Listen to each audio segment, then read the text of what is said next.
एक लाडली गुड़िया, उसको बड़े लाड़ प्यार से हम लोग पालते हैं, उसको पढ़ाते हैं, हमारे घर की किलकारी गुजती है, उसको हम फूलों की तरह पाल पोस कर बड़ा करते हैं। जब वो ससुराल जाती है तो हमारे हर माँ बाप की इच्छा होती है कि मेरी बेटी को मेरे से ज़्यादा सुख वहाँ पर मिले, ताकि वो मायके को भूल जाए। लेकिन होता क्या है साहब, गुलेट सिंह?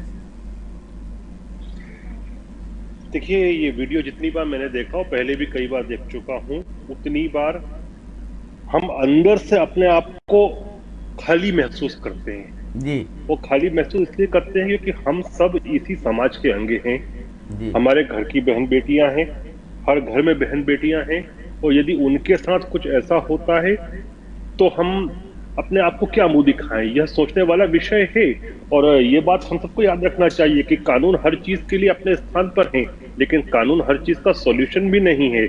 जो समाज में जो बुराई है उसका निवारण समाज ही कर सकता है, समाज एक होकर कर सकता है और अपने अंदर के शैतान को मार के कर सकता है। आप ये बताइए, आप अपनी बेटी को तो प्यार कर रहे हैं और दूसरी की बेटी की पिटाई कर रहे हैं दहेज के लिए, उसको मेंटल टॉर्चर कर रहे हैं, फिजिकल टॉर्चर कर रहे हैं, तो ये कौन सी बात हुई और ये कौन सा समाज हुआ? इस समाज को सुधारना हमारा उद्देश्य होना चाहिए और तभी कानून भी जी, कानूनी तरीके से, कानूनी डंडे से समाज को सुधारा नहीं जा सकता। समाज के अंदर भावना जागनी चाहिए, नहीं सुधारा जा सकता जी। और इंसानियत सर ये बताइए, हमारी इंसानियत हम कहां बेचकर आए हैं कि किसी की बिटिया को लाके क्या इसलिए लाएंगे कि उसको तकलीफ दी जाए? जी, इन सब चीजों के लिए समाज में जन जागरण की आवश्यकता है और समाज को अपने आप को सुधारने की आवश्यकता है। आप कानून को सख्त से सख्त बना दें कि आप सीधे ऐसे केसेस में फांसी की सजा दे दें, लेकिन क्या उससे क्राइम रुक जाएगा? क्राइम उससे भी नहीं रुकेगा। क्राइम तभी रुकेगा जब समाज ऐसे तत्वों को एंटरटेन करना बंद करे, उनका सोशल बाइकआउट शुरू करे और उस लेवल तक सोशल बाइकआउट शुरू करे कि इस प्रकार की बातें सोचना भी मुश्किल हो। और मैं तो ये देख रहा हूँ धीरे धीरे चीजों के फॉर्म भी बदलते जा रहे हैं। देखिए साहब, अब दहेज जो आजकल चल रहा है वो बड़ी महंगी गाड़ियों के फॉर्म में चल रहा है और नकदी के नाम पे चल रहा है।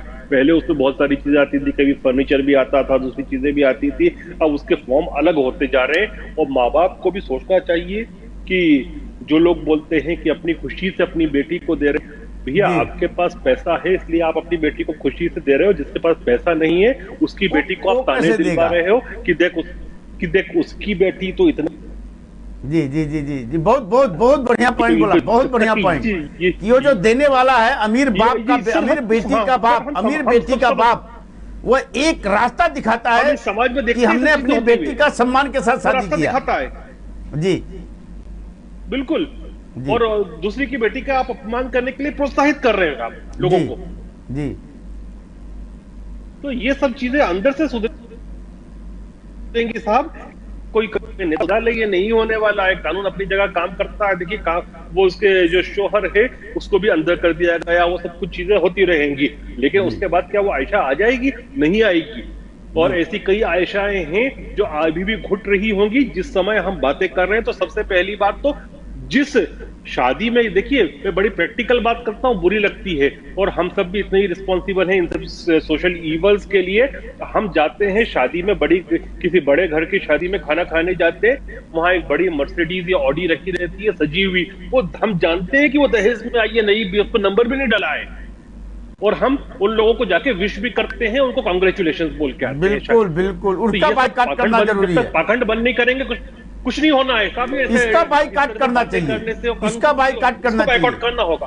किसी उद्योगपति घर के लड़की की शादी होती है तो इतनी मीडिया में खबरें, इतने शोर शराबे, इतने धूम, वहां पे जाना, ये है वो है, सेलिब्रिटी जाएंगे, मंत्री जाएंगे की शादी हुई। अरे भैया इतने करोड़ों की शादी हुई तो जिसके बाप के पास कुछ भी नहीं है वो क्या करेगा? फिर उसमें वो क्या करेगा? बिल्कुल, उसकी बेटी तो ताना पाए। अब माँ बाप को चाहिए कि ये जो दहेज में बड़ी गाड़ियां देते हैं, खर्चा करते हैं, इससे अच्छा अपनी बेटी को पढ़ाए लिखाएं, उसको उन्नत बनाए ताकि सक्षम रहे। बच्ची सक्षम होगी तो ना दहेज देना पड़ेगा आपको, ना ये सब चीजें होंगी। नहीं, क्या ऐसे कुछ शादियों के ऊपर कानूनी शिकंजा कसना चाहिए साहब? कानूनी शिकंजा तो आप क्या कसोगे? आप बताइए ना कि अब किसी ने बिना दिखाई दे रहा है, भैया मैं अपनी बेटी को दे रहा हूँ, अपनी खुशी से दे रहा हूँ, क्या कानूनी शिकंजा कसोगे? तो समाज ही कस सकता है कि ऐसे लोगों का सोशल बाइकआउट कर दे। जिस शादी में नई गाड़ी बिना नंबर की जा रही हो सच कर, वो शादी में नहीं मत जाओ आप।